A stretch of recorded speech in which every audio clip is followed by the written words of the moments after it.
Right now, at this exact moment, there are people who loved you, laughed with you, sat beside you at dinner, who no longer exist. They are gone. And one day, not as far from today as you would like to believe, someone will say the same sentence about you. That is not philosophy. That is not opinion. That is a fact as hard and as cold as the ground they were buried in. But here is what nobody tells you. Physics has something to say about this. And what physics has to say is so strange, so deeply counterintuitive, that when you actually follow the logic all the way to the end, you may find yourself sitting very still, staring at nothing, rethinking everything you thought you understood about what it means to be gone. So let me ask you properly, where will you be after you die? Not where will your soul go, not what heaven looks like. I am a physicist, and that is not my department. I am asking something more precise. You are made of atoms, trillions upon trillions of them. When you die, where do those atoms go? What happens to the energy that right now is keeping you warm, keeping your heart beating, keeping electrical signals firing across your brain so you can understand this sentence? Does any of it actually disappear? The answer is no. Absolutely none of it disappears. And that is where this gets interesting. Because if nothing that makes you is actually lost, then what exactly is death? What is it that ends? And could it be that what you think of as you is something far stranger than a body full of bones and blood? Stay with me, because by the time I am done, you will not see yourself the same way. You will look at your own hand and realize it is not what you think it is. You will look at a tree, at the sky, at a stranger's face, and understand that the boundary between you and everything else is not nearly as solid as it feels. And you will understand with the full weight of physics behind it exactly where you will be after you die. Let me begin with something you already know but have never thought about carefully enough. You are alive right now. That seems obvious. But what does alive actually mean in terms of physics? What is your body doing right now that makes it different from a rock or a glass of water? The answer is burning. You are on fire right now. Not with visible flames, but the chemistry is almost identical to a fire. A fire takes fuel, combines it with oxygen, and releases energy as heat and light. Your body takes food, combines it with oxygen you breathe in, and releases energy as heat and motion and thought. You are a slow, controlled, walking combustion reaction. A candle and a human being are running the same basic chemistry, just at different speeds and with far more sophisticated engineering. And here are the numbers, because the numbers are what make this real. Your body right now is producing roughly 80 to 100 watts of power. That is enough to run a bright, incandescent light bulb. If you started jogging, you would jump to about 500 watts. A professional cyclist at full effort can sustain over 1,000 watts. That energy is coming from the food you ate, being ripped apart, molecule by molecule, and reassembled into a chemical called ATP, adenosine triphosphate, which is the universal energy currency of every living cell on Earth. Here is what is remarkable about ATP. At any given moment, your body contains only about 250 grams of it. That is roughly half a pound. That tiny amount would only power you for about a minute if it were not being recycled. But it is being recycled furiously. Each ATP molecule in your body gets used and rebuilt approximately 1,000 times per day. Over the course of 24 hours, your body manufactures, uses, and regenerates roughly your entire body weight in ATP. 50, 60, 70 kilograms of this molecule made fresh every single day. That is what alive means. It means you are a chemical engine cycling through staggering quantities of energy every second of every day. And the moment you die, that engine stops. Not because the parts disappear, but because the process ceases. Every atom is still there. Every molecule could theoretically still function. But the coordination, the pattern, the impossibly complex symphony of 100 trillion cells working together, that just stops. Now here is the first thing I want you to understand, because everything else depends on it. There is a law in physics so fundamental, so unbreakable, that in the entire history of science, no one has ever found a single exception to it. Energy cannot be created or destroyed, it can only change form. This is the first law of thermodynamics, and it is as close to absolute truth as human beings have ever gotten. What this means for you is both simple and staggering. Every bit of energy that is currently powering your body, the heat radiating from your skin, the electrical signals in your brain, the chemical energy stored in your muscles, none of it will be destroyed when you die. It will transform. The heat will radiate outward into the room. The chemical energy will be consumed by the bacteria and organisms that decompose your body. The electrical activity in your brain will dissipate into the surrounding tissue and eventually into the environment as faint thermal energy. Not a single joule is lost. The energy that was you does not vanish. It spreads, it changes form, it becomes part of the ambient energy of the world around you. The photons that bounced off your face every day of your life are still traveling outward at the speed of light. Right now, photons that reflected off your face when you were 7 years old are roughly 40 light years from Earth, washing over some distant star system, carrying with them the faintest possible record that you once stood in the sunlight. That sounds almost poetic, and it is.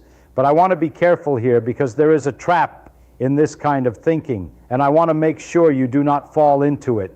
Some people hear that energy is conserved and they say, well, then I am immortal. My energy lives on forever. And that is true in a very narrow technical sense, but it misses something critical, something that changes everything. The energy is conserved, yes. But here is what is not conserved: the organization, the structure, the pattern. And that distinction is the most important idea in all of physics, perhaps the most important idea you will ever encounter. Let me show you what I mean. Imagine you have a brand new deck of cards, fresh out of the box. Every card in perfect order, ace through king, hearts, diamonds, clubs, spades, beautiful, organized. Now throw that deck into the air and let the cards scatter across the floor. Pick them up randomly and stack them back together. Are all the cards still there? Yes, every single one. Nothing has been lost, but the order is gone. The arrangement, the specific sequence that made the deck organized, that has been destroyed. And here is what matters. There was only one way for those cards to be in perfect order, but there are approximately 8 times 10 to the 67th power ways for them to be disordered. That is an 8 followed by 67 zeros. The number of disordered arrangements is so incomprehensibly larger than the number of ordered ones that if you shuffled that deck every second from the Big Bang until now, you would not come close to finding the original order by chance. This is what physicists call entropy, and it rules everything. The second law of thermodynamics says that the total entropy of any isolated system will tend to increase over time. Things move from order to disorder. Hot coffee cools down, ice melts in a warm room, a sand castle crumbles, a living body decays. None of these processes are mysterious. They are all just the universe doing what is overwhelmingly most probable, moving toward the most likely arrangement, which is always the most disordered one. Now think about what you are in terms of entropy. You are an astonishingly low entropy structure. Your atoms are not scattered randomly. They are arranged with breathtaking precision into proteins, membranes, organelles, cells, tissues, organs, systems. The probability of your exact arrangement arising by chance is so small that there is no meaningful way to write the number down. You are statistically miraculous. Every second you exist is a defiance of the most fundamental tendency in the universe. But you do not maintain this order for free. You pay for it constantly. That is what eating is. That is what breathing is. You take in low entropy energy, structured, organized chemical energy in food, and you excrete high entropy waste, heat, carbon dioxide, disordered molecules. You are an entropy processing machine. You maintain your own internal order by increasing the disorder of everything around you. Life does not violate the second law of thermodynamics. Life obeys it perfectly. It just shifts the entropy from inside to outside, keeping itself ordered at the expense of its environment. And when you die, that payment stops. The second law takes over completely. The extraordinary order that was you begins to dissolve. Bacteria in your gut, trillions of them held in check by your immune system while you were alive, begin to spread. Enzymes that were carefully regulated now run wild, digesting your own tissues from the inside. Cells rupture, proteins unfold, the whole magnificent structure comes apart. Within hours, decomposition has begun. Within weeks, the soft tissues are largely gone. Within months or years, depending on conditions, what remains are bones, teeth, perhaps some hair. Eventually, even those dissolve, and every atom that was part of you is now part of something else. But here is the part I need you to hear, because this is where it gets beautiful. Those atoms do not sit still. They go on journeys. The carbon atoms from your body enter the soil. Microorganisms consume them. Plants pull carbon dioxide from the air through their roots and leaves. And some of that carbon, your carbon, becomes part of a leaf, a blade of grass, a flower. An animal eats that plant. The carbon becomes part of that animal's muscle, bone, brain. That animal dies, decomposes, and the cycle continues. Your nitrogen atoms, the ones that were part of your DNA, the very molecules that carried the instructions for building you, those nitrogen atoms return to the soil where bacteria convert them into forms that plants can absorb. They become part of new proteins in new organisms. The nitrogen that once spelled out your genetic code may end up spelling out someone else's. The water molecules in your body, and remember you are roughly 60% water by mass. Those molecules evaporate, join clouds, fall as rain, flow through rivers, get drunk by strangers in cities you never visited. The water cycle has been running for billions of years. The water molecules in you have been through it countless times already. They have been in oceans and glaciers and thunderstorms, and probably in the bodies of dinosaurs. Let me give you a number that puts this in perspective. There is a famous calculation sometimes called Caesar's last breath. When Julius Caesar was assassinated in 44 BC, he exhaled a final breath containing roughly 25 sextillion molecules. That is a 25 followed by 21 zeros. Over the past 2,000 years, those molecules have dispersed and mixed uniformly throughout the Earth's atmosphere. When you run the mathematics, you find that every single breath you take right now contains on average at least one molecule from Caesar's dying gasp. That is not metaphor, that is arithmetic. And it is not just Caesar. Every breath you take contains molecules that were once breathed by Cleopatra, by Genghis Khan, by a nameless farmer in ancient China, by a child who died in the plague, by your own great-grandmother. The air connects you to every human being who has ever exhaled. You are breathing the dead right now. So when someone asks, where will I be after I die? Here is one answer, and it is not a small one. You will be in the air that strangers breathe. You will be in the soil that feeds new life. You will be in the water that falls as rain on cities that do not yet exist. Your atoms will participate in life again and again and again for as long as the earth exists. But I know what you are thinking. That is not really me, is it? Those are just atoms. Atoms do not remember. Atoms do not feel. A carbon atom that was once in my brain is not carrying my thoughts with it when it ends up in a blade of grass. And you are right. You are absolutely right. This is the honest part, the hard part, the part where I will not lie to you. Your atoms are eternal, but you are not in the way you want to be. So what is it that actually dies? If every atom persists, if every joule of energy transforms but survives, what is the thing that is lost? The pattern, that is what dies. You are not your atoms, we have established that. They come and go like guests at a hotel. You are not your energy either, because energy is just a quantity. It has no identity, no memory, no preference for being in your body versus a bonfire. What you are, the thing that is uniquely and irreplaceably you, is a specific arrangement, a particular way that matter and energy are organized at this moment in time. Think about music. A symphony is not the instruments. You can play the same symphony on different violins, different pianos, in different concert halls, and it is still the same symphony. The music is not in the wood or the strings or the air molecules vibrating in the room. The music is in the pattern, the relationships between the notes, the timing, the structure. Destroy every instrument in the orchestra and the music stops. But you have not destroyed any atoms. You have not violated any law of physics. You have only disrupted the pattern that was producing the experience. You are a symphony, an unimaginably complex one.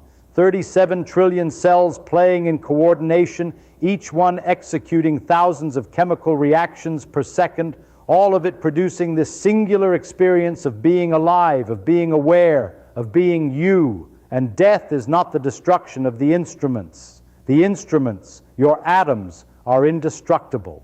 Death is the moment the orchestra stops playing, the music ends, not because anything was taken away, but because the coordination ceased. And here is what I find both heartbreaking and strangely magnificent about this. The music that was you was never played before, not once in the entire history of the universe.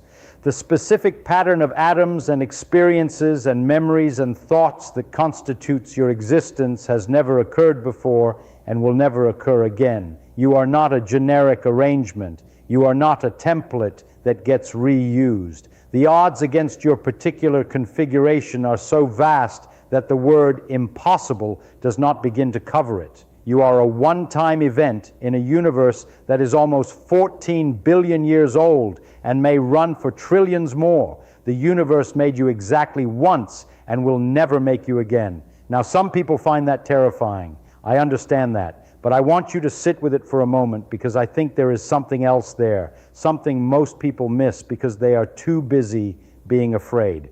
Think about what had to happen for you to exist at all. Hydrogen atoms formed in the first 3 minutes after the Big Bang, 14 billion years ago. Those atoms collapsed into stars. Those stars burned for millions of years, fusing hydrogen into helium, helium into carbon, carbon into oxygen, building up the periodic table element by element in their cores. Then those stars exploded. They scattered their guts across space at thousands of kilometers per second, seeding the galaxy with the heavy elements that planets and people require. Some of that debris drifted into a cloud of gas and dust that collapsed under its own gravity about 4.5 billion years ago to form our solar system. The Earth coalesced from that cloud. Volcanoes built the early atmosphere. Oceans filled. And in those oceans, through processes we still do not fully understand, chemistry became biology. Molecules began copying themselves. Evolution began its slow, blind, patient work. 3.5 billion years of single-celled life, then multicellular organisms, then fish, then amphibians crawling onto land, then reptiles, then the asteroid that killed the dinosaurs and gave mammals their chance, then primates, then humans, then your parents met, then a specific cell from your father merged with a specific cell from your mother, combining 2 sets of 3 billion genetic letters into a unique sequence that had never existed before, and here you are. A temporary arrangement of ancient atoms sitting somewhere on a small rocky planet, listening to a physicist talk about death, made of carbon that was forged in a star that died before the sun was born. Everything in the universe conspired, not on purpose, not with intent, but through the blind machinery of physics to produce the specific pattern that is you. And that pattern is temporary. It will dissolve. The atoms will scatter and become parts of other things, other patterns, other brief arrangements that the universe tries on for a while before letting go. Is this sad? Maybe. I go back and forth on that. But here is what I keep coming back to. Before you were born, the universe existed for 14 billion years without you, and that was fine. It did not hurt. It was not lonely. It was not dark. There was simply no one there to notice. And after you die, the universe will continue for billions or trillions of years more, and that will be the same. Not painful, not empty, just absent of this particular pattern. What makes this moment remarkable is not that it lasts. It is that it happens at all. You are the universe looking at itself. That is not a metaphor. It is a literal description of what is occurring. You are made of the universe's material, organized in a way that allows the universe to experience itself. Every thought you have is atoms thinking about atoms. Every time you look at the night sky, you are collections of stardust staring back at the stars where you were made. There is no separation between you and the cosmos. You are not in the universe. You are the universe. A temporary fold in the fabric of reality that has briefly become aware of the fabric.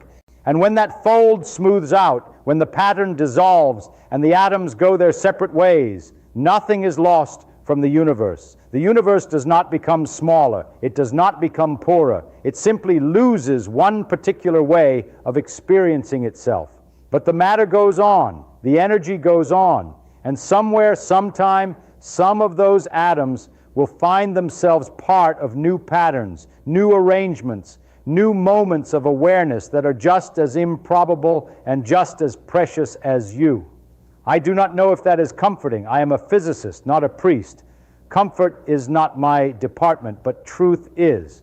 And this is what is true. You were never separate from the universe. You were always part of it. You will always be part of it. The pattern will end, but the substance is eternal.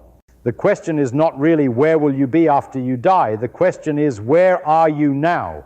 And the answer is everywhere. You are in the carbon forged in stars. You are in the water that has cycled through this planet for 4 billion years. You are in the air that connects every living thing that has ever drawn breath. You were everywhere before you were born. You will be everywhere after you die.